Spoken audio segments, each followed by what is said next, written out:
to math. All right, thanks, Meg. This is an extension of what we did today. I just want to finish that up. So here's the problem, right? We have $1,000, and we're getting interest at 3.1% compounded yearly. That means every year the bank or the fund or company with whom we're investing $1,000 gives us 3.1% of what we have, and then that goes back into our fund, and then we earn the next year 3.1% of that additional sum, et cetera, et cetera. Okay, so let's look at this question: how long until it doubles? And for now, we're going to think about it using our calculator in this very basic model. A, the account value, is equal to P. P is the principal; it's how much you invest initially, and then R is the rate. Of interest that we're earning. Remember, you have to turn that R, the 3.1% into a decimal, so it'll be 0.031. And T is the number of years. Okay, this is a equation for compound interest that's compounded annually, once every year. Okay, if it's not every year, we make a minor adjustment with some ends. We'll do that tomorrow. So here we go, right? Our principal is $1,000, so that's 1,000. The rate is 0.031 in decimal, and you add that to 1 to get this number. And T is our exponent. It's a variable, and it's a number of years, right? So we really want to know, hey, when is this going to double? So what we want to get back out of the deal is 2,000, right? So we're trying to solve this equation. The problem is, algebraically, we just don't know how to do it yet. We'll learn how to do it later with logarithms. But for now, recognize there is a problem. We have a variable in the exponent. We don't know how the heck to get that down, right? What's the inverse of to the T, okay? So let's turn to our calculators to help us, as we did at the beginning of class today. So I'm going to graph this function, y equals 1,000 times, and I'll just keep it consistent with what we did today, 1.031 to the x. Okay? And I want to know when that's going to end up being the y value, the output value of 2,000. Okay, so I want to graph it, and what we ran into today, just at the end of class, is we don't have enough viewing windows, so you got to mess around with it, right?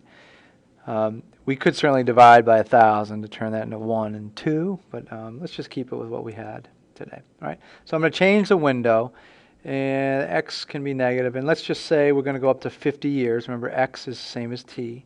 X and t are the same, okay, and y and a are the same. Input is x or t. Output is y or a. All right. So what we need to change, comma, however, comma, is the y value, right? So let's go all the way up to. I know we needed to double to get to 2,000, so let's bonk it up to 2,500. All right, and keep y minimum at -4. That's fine. And then the y scale will have to change so that it's going up in increments of, say, hundreds. All right, let's see if that does us a better job. Okay, so here's my exponential function. Okay, note how, just like 2 to the x, it's beginning to shoot up more rapidly and more rapidly and more rapidly, and the rate at which it's increasing is increasing, which is why we can make so much darn money if we're smart.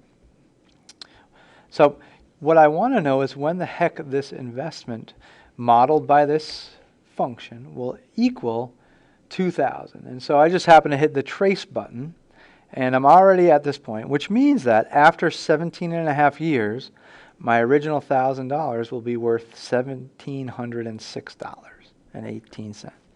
Okay? So there are a couple ways to figure out when the heck it will be equal to 2,000, right? The first way is to, go there. The first way is to kind of look at the table. Let's see what's going on, right?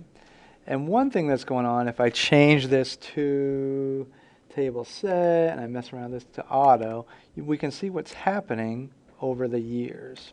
Okay, so I'm going to change that, and so here's my original investment at 0 years. It's 1,000, and look at how it's increasing. Right, $31 the first year, $32 are added the second year, more than that are added the third year. So the amount we're earning in interest remains, as far as a percentage, the same, but we're taking the same percentage of a bigger and bigger value, right? Which is why on the function it shoots up faster and faster and faster, right? That's the value, the beauty of compound interest. The interest we earn, $31, goes back into our account, and then we earn the same 3.1% of that larger pie. And then that goes into the account. We earn the same 3.1% of that even larger pie, et cetera, et cetera. Okay? So the rate at which it's increasing is increasing. Our slope is not constant. The change from year to year is increasing, which is good if we're earning interest. It's bad if we're paying interest.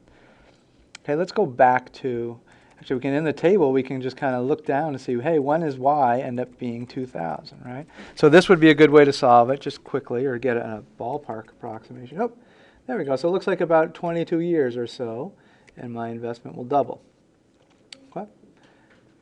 There's another way to do that. You can also do the same thing on the calculator using the graph mode. So I'm going to graph it up and just trace, right? And I want to get y to be about 2,000. So I'm just going to move over, right? Keep moving until you get about 2,000. And that's about close. So again, we get the same approximate 23 years. Okay? To figure out when it's going to equal 20,000 or 2,000 using our calculator, not algebraically, we'll do that later this week, we can graph another function, y equals 200. And I want to know where they intersect, where my function that was my investment equals 2,000. And one way to do that on the calculator is to use second calculate, which is trace, intersect, right? I want to find, hey, calculator, find me that point of intersection. I press enter. And it says, hey, doofus, what's your first curve? I press enter. And then automatically the spider jumps up to the second curve. I press enter. And it says, hey, what's a good guess? So I'm going to get around there. Sometimes there are multiple intersections, so this is important for that. Press enter again. Bada bing, bada boom. That is the exact, according to the calculator, solution. After 22.7 years, approximately, my investment will have doubled and therefore hit $2,000. Okay? Here's the power of compound interest. It increases at an increasing rate, which is good if you're earning, bad if you're paying. All right?